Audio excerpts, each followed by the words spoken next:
पिछले लेक्चर में हम लोगों ने यह पढ़ा था कि इलेक्शन कमीशन रीजनल और स्टेट लेवल के पार्टी का रजिस्ट्रेशन करता है। साथ ही इलेक्शन कमीशन के द्वारा कौन सी पार्टी नेशनल पार्टी होगी और कौन सी पार्टी रीजनल पार्टी होगी यानी स्टेट पार्टी होगी, इसका भी recognition election commission of India करता है।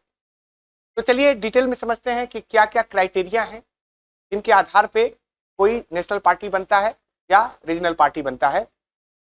पॉसिबिलिटी है कि यहाँ से एमसीक्यू आए, तो आप इसको बहुत ही ध्यान से समझिएगा।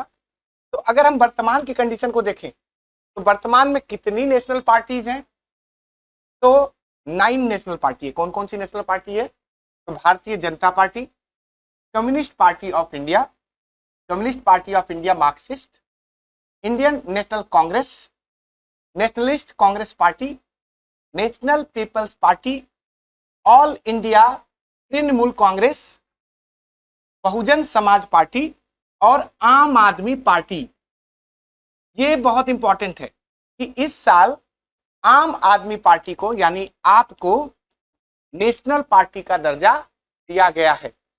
तो नेशनल पार्टी कैसे बनती है, तो आइए समझते हैं उसको। तो देखो बहुत ही ध्यान से समझना हमको एक एक पॉइंट को।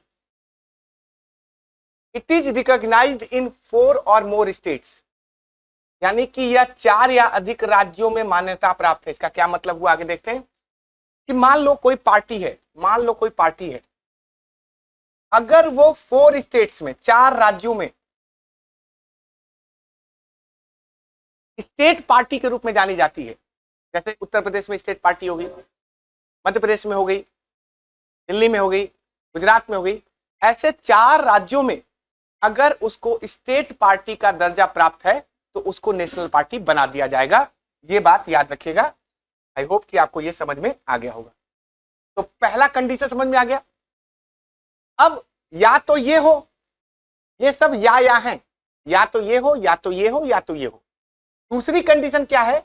If it's candidates have secured at least 6% of total valid votes in at least 4 states in at least Lok Sabha or state legislative assembly elections and the party has at least 4 MPs in the last Lok Sabha votes। अब इसको समझिए कि मान लीजिए जितना भी voting पड़ा हुआ है 4 स्टेट्स में, 4 स्टेट चाहिए, देखो 4 राज्य चाहिए इसके लिए। जैसे मान लीजिए एक राज्य हम ले लें यूपी, एक राज्य ले लें हम एमपी, एक राज्य ले लें हम गुजरात, एक राज्य हम ले लें छत्तीसगढ़।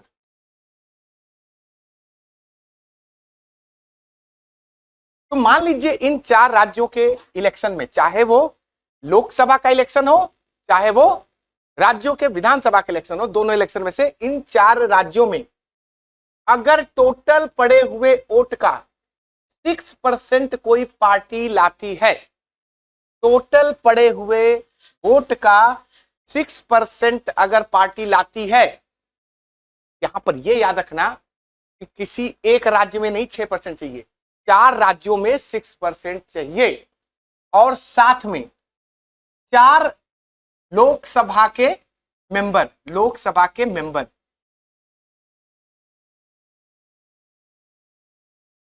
4 लोकसभा के मेंबर्स अगर वो पार्टी लाती है तो उसको नेशनल पार्टी का दर्जा दिया जाएगा। यानी 4 राज्यों में 6% वोट हो और प्लस है, या नहीं है, प्लस है 4 एमपी होने चाहिए लोकसभा के, और 4 एमपी किसी भी एक स्टेट से भी आ जाए तो कोई दिक्कत नहीं है, लेकिन 4 राज्यों में 6% ऑक्यूपाई करना आवश्यक है। जितने भी वोट पड़े हैं उसका 6%। मुझे लग रहा है कि आपको ये क्लियर हो गया होगा। तो देखिए क्या है, ये क्लियर हो गया कि at least 4% of total valid votes in at least 4 states, है ना। और उसके साथ साथ क्या है, 4 एमपीज। यहां पे अगर इसके उम्मीदवारों ने कम से कम 4 राज्यों में कुल वैध वोटों का कम से कम 6% वोट हासिल किया है, और है प्लस है पिछले लोकसभा चुनाव में पार्टी ने कम से कम 4 सांसद हैं, तो उस पार्टी को नेशनल पार्टी का दर्जा दिया जाए।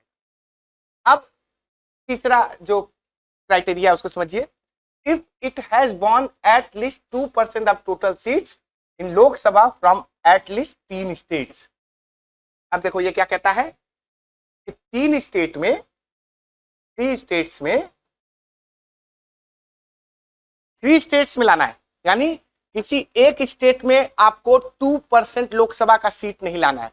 2% का मतलब हो गया लोकसभा की कितनी सीट है, तो 543 सीट है। इस 543 सीट का 2% लाना है, लेकिन किसी एक स्टेट से नहीं लाना है। ये जो 2% हो उसके लिए एटलीस्ट 3 स्टेट्स हो। तो अगर कोई पार्टी ऐसा कर पाती है कि 3 स्टेट से 2% लोकसभा के मेंबर लाती है तो उसको नेशनल पार्टी का दर्जा दिया जाएगा। देख लीजिए, आप लोग को समझ में आ गया होगा, है ना। यदि उसने कम से कम 3 राज्यों से लोकसभा की कुल सीटों में कम से कम 2% सीटें जीती हो तो उसको नेशनल पार्टी का दर्जा दिया जाएगा। चलिए आगे बढ़ते हैं। अब देखो, किसी को स्टेट पार्टी का दर्जा कैसे मिलेगा, उसके भी criteria election commission of India ने तय किए हैं। हालांकि ये जो क्राइटेरिया है ये ऐसा नहीं कि फिक्स्ड क्राइटेरिया है, प्रेजेंट का ऐसा क्राइटेरिया है। हो सकता है इस क्राइटेरिया में बदलाव भी लाया जा सके, बट वर्तमान में अगर इससे एमसीक्यू बनता है तो मुझे उम्मीद है कि आप लोग कर पाओगे। तो स्टेट पार्टी के लिए क्या क्या क्राइटेरिया है, तो पहली बात यह है कि if it secure 6% of the total valid votes polled in the state at general elections in respective state legislative assembly and also it wins 2 seats in the same state legislative assembly. मान लीजिए UP के election हुए और UP के election में अगर कोई party, उस यूपी का इलेक्शन का मतलब यूपी के विधानसभा के इलेक्शन की बात कर रहा हूं, तो यूपी के विधानसभा यानी स्टेट लेजिस्लेटिव असेंबली के इलेक्शन में यदि कोई पार्टी टोटल वैलिड वोट का 6% लाती है, 6% लाती है ना, और 6% के साथ साथ वो 2 सीट्स भी जीत जाती है उस स्टेट लेजिस्लेटिव असेंबली में। 6% लाती है, पूरे का 6% यानी पूरे यूपी में पड़े हुए वोट का 6% अगर लाती है, प्लस 2 सीट वो स्टेट लेजिस्लेटिव असेंबली का अगर जीत जाती है तो उसको रीजनल पार्टी यानी स्टेट पार्टी का दर्जा दिया जाएगा। मुझे लग रहा है कि आपको ये पॉइंट समझ में आ गया होगा पहला। दूसरा समझिए, if it secure 6% of the total valid votes in the state at a general election to the Lok Sabha and also it wins 1 seat in the Lok Sabha from the same state. ये क्या कहता है कि मान लो लोकसभा का इलेक्शन होता है और लोकसभा का इलेक्शन होता है, उसमें भी अगर वो 6% वोट पा जाती है, टोटल वोट का अगर वो 6% वोट पा जाती है, साथ में 1 सीट लोकसभा का जीत जाती है, उस स्टेट के में जितने भी वैलिड वोट पड़े हैं उसका अगर वो 6% पाती है, साथ में 1 सीट भी जीत जाती है, तो उसे स्टेट पार्टी का दर्जा दिया जाएगा। मुझे लग रहा है कि आपको ये 2 क्राइटेरिया समझ में आ गया होगा। पहला क्या है, यदि यह संबंधित राज्य विधानसभा के आम चुनाव में राज्य में डाले गए वैध वोटों का 6% सुरक्षित करता है और साथ ही यह उसी राज्य विधानसभा में 2 सीट जीतता है, ये पहली कंडीशन। दूसरी, यदि वह लोकसभा के आम चुनाव में राज्य में कुल वैध मतों का 6%, उसी राज्य का 6% प्राप्त करती है और साथ ही यह उसी राज्य से लोकसभा में 1 सीट जीत जाती है, तो उसको स्टेट पार्टी का दर्जा दिया जाएगा। चलिए और क्राइटेरिया हैं उनको समझते हैं। तो देखिए तीसरी क्राइटेरिया क्या है, if it wins 3% of seats in the legislative assembly general election to the legislative assembly of the state concern और 3 seats in assembly whichever is more. इसको समझना, इसको बहुत ही ध्यान समझना। कैसे, क्या कहता है ये कि मान लीजिए किसी स्टेट में अगर स्टेट बड़ा है तो वहां अगर वो 3% सीट्स ले आता है, स्टेट अगर बड़ा है तो उस स्टेट लेजिस्लेटिव असेंबली में 3% वोट ले आएगा, और अगर स्टेट छोटा है तो अगर वहां 3 सीट भी जीत जाता है तो उसको स्टेट पार्टी का दर्जा दिया जाएगा। जैसे मान लीजिए यूपी एक बहुत बड़ा राज्य है, अब उस यूपी के स्टेट लेजिस्लेटिव असेंबली यानी विधानसभा के लिए उसको 3% सीट जीतने पड़ेंगे। लेकिन अगर हम बात करें सिक्किम की, अगर हम बात करें अरुणाचल प्रदेश की, कि जो छोटे राज्य हैं वहां पर 3 सीट भी अगर जीत जाती है तो उसको स्टेट पार्टी का दर्जा दिया जाएगा। चलिए और आगे समझते हैं। If it win 1 seats in the Lok Sabha for every 25 seat, यहां पर लोकसभा है, समझिएगा। किसी राज्य में, किसी स्टेट में, अगर मान लीजिए यूपी की बात करें, तो यूपी के जितने सीट होंगी उसके हर 25 सीट पे अगर कोई पार्टी 1 सीट जीत जाती है, यानी कि टोटल का अगर हम 25-25 में डिवीजन कर दें तो उस 25-25 के डिवीजन में हर एक 25 पे अगर वो 1 सीट जीत जाती है तो उसको स्टेट पार्टी का दर्जा दिया जाएगा उसी स्टेट में, क्योंकि वो उसी स्टेट का है। अगर हम यूपी की बात करें तो यूपी के 25 सीट, हर 25 सीट पर 1 सीट जीतना होगा तो उसको स्टेट पार्टी का दर्जा दिया जाएगा। चलिए अगला कंडीशन देखें। अब एक और समझिए कि it secures 8% of the total valid votes polled in the state at a general election to the Lok Sabha from the state or state legislative assembly।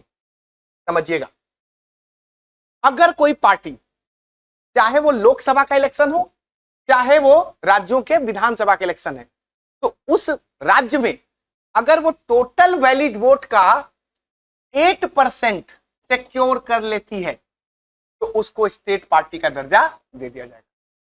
अब पहले वाले कंडीशन में देखिए, पहले वाले कंडीशन में क्या था कि उसको जो है 6% वोट चाहिए था और साथ में 2 सीट भी जीतनी थी।